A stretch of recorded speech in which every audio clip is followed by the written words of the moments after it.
Okay, good day. So right now you can go to the internet and purchase, I forget how much it costs, the God helmet, which you can place on your head, and supposedly it will facilitate spiritual, mystical experiences. I don't recommend you do that. I don't know if the advertising is accurate, but let's put that in context in this video. And also you can,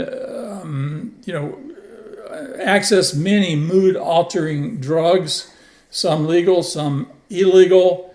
The super happy pill has not been invented yet, but let's give pharmaceuticals, big pharma time. There's all kinds of breakthroughs on the horizon.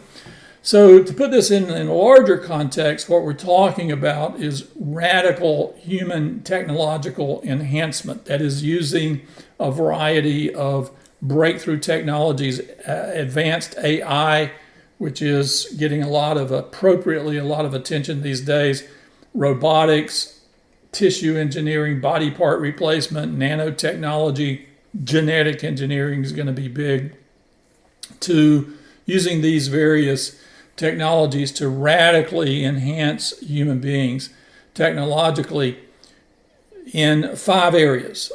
Physical enhancement, and we have a video on that with the leading physical enhancement that's getting the most attention is super longevity, terminating aging in the human species. Cognitive enhancement,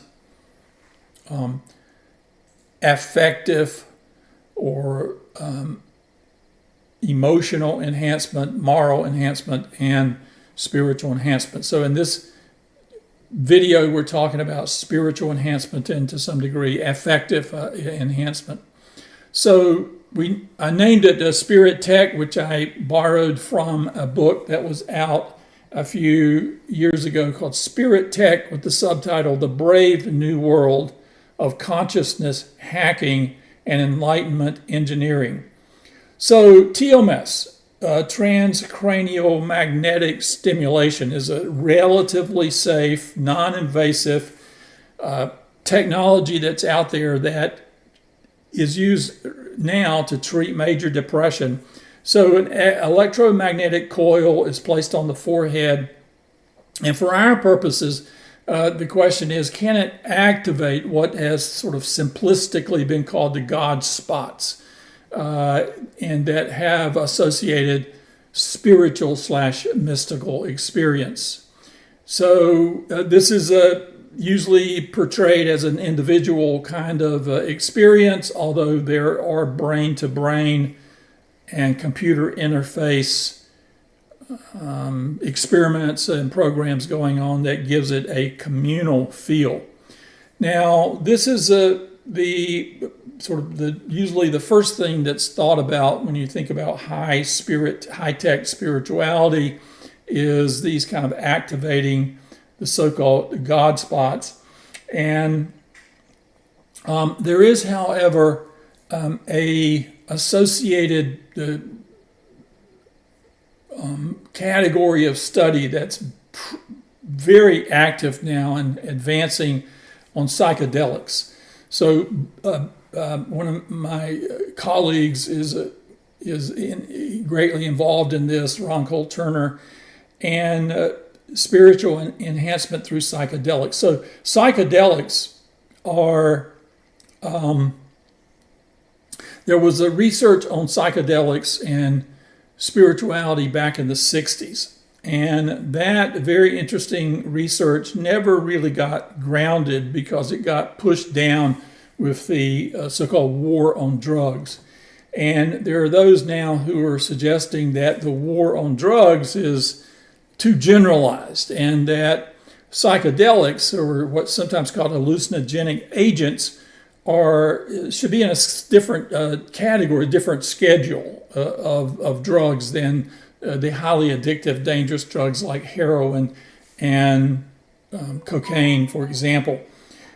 So there is a renewal of research. It's been going on for several years at universities, and it is using psychedelics to study how it might engender spiritual experience, or what we sometimes call mystical experience.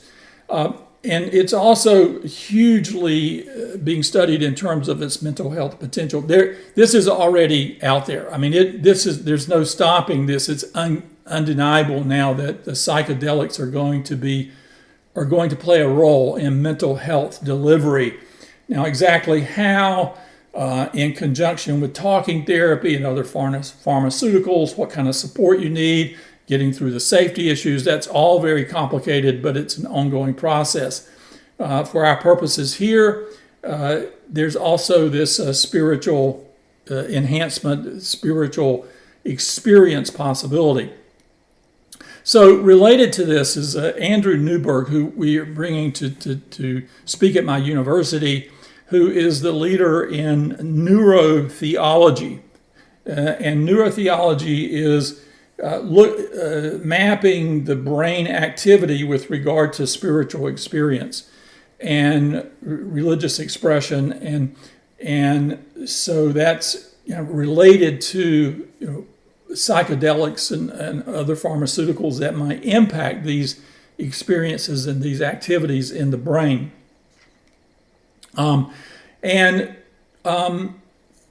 Getting just a little off track here, but consciousness studies is huge these days, and it involves philosophy, religious studies scholars, neuroscientists, and many, many different fields. It's an interdisciplinary field, but it's very, very hard to crack. It's very hard to study consciousness because it's an internal experience. And also mystical experience or religious experience is very hard to study because it is, particularly mystical experience, these peak experiences are not easy to sort of make happen at the snap of your finger. But the psychedelics, give an opportunity, it seems to me, to be able to, in a controlled setting, to bring in neurotheology, neuroscientists to study, a mystical experience in the laboratory as it develops with regard to the activity of various agents. So anyway, these raise all kinds of questions. For example, is a quick, taking a pill or activating a part of the brain, does that provide the same quality of experience, of spiritual experience, as, say, the traditional way of spiritual formation, which involves education and study and personal discipline and prayer and meditation, say, over many, many years or even decades? So that's a theoretical question that we're going to have to address. Are you having the same outcome, or is there a different quality here, even though the brain activity may look the same, or does it look the same? Very interesting questions. In addition to my professional role as researching radical human technological enhancement and the religious and social implications of all of that, I also I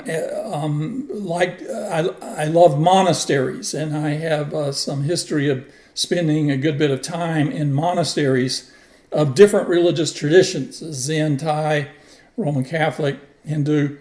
And so in decades past, I've done private retreats, say in some particular monastery in Kyoto, Japan. And for weeks, I engaged in a very serious meditation and very serious discipline, and under the coaching and tutelage of a Zen master.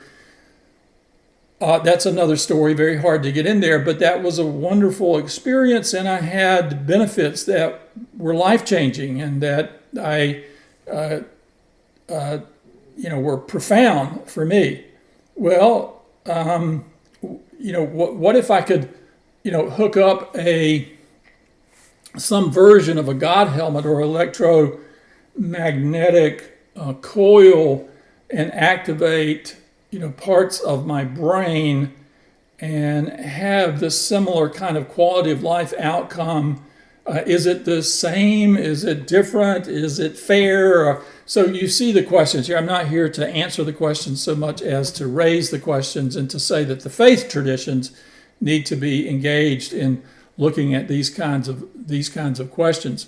By the way, the Andrew Newberg and those who are working in this area suggest that there's not. The studies seem to indicate now that there's not just one God spot or a couple of God spots, but that the brain operates as an organism and there's a dynamic, so it may be much more complicated than purchasing the God helmet on the internet. But I also put in this video talking about affective or emotional development and enhancement. So mood-altering drugs have been a part of our therapeutic life of industrialized countries for a long time. And I also, in addition to my religion training, my training as an academic of religion, I also have a clinical psychology master's degree and worked in that field part-time for about 10 years. And so I would talk to patients, do talking therapy. Also, I do psychometric testing. And then certain patients I would refer to the psychiatrist for pharmaceuticals and psychotropic drugs.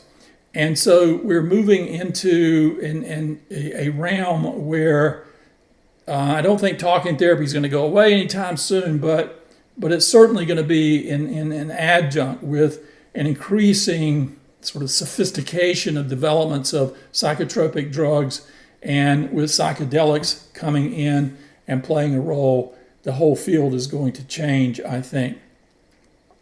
So this is kind of one way of talking about spirit tech and affective enhancement, how it impacts an individual.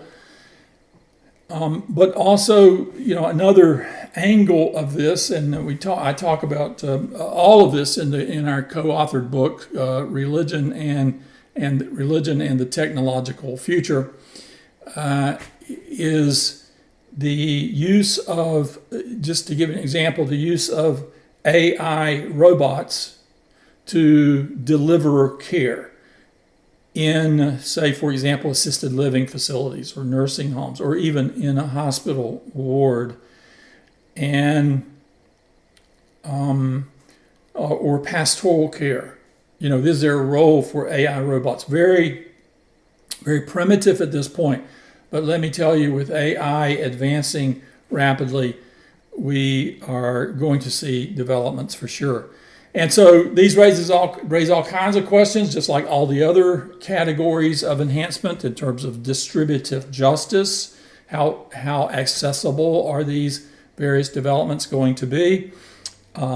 Safe, how safe are they going to be?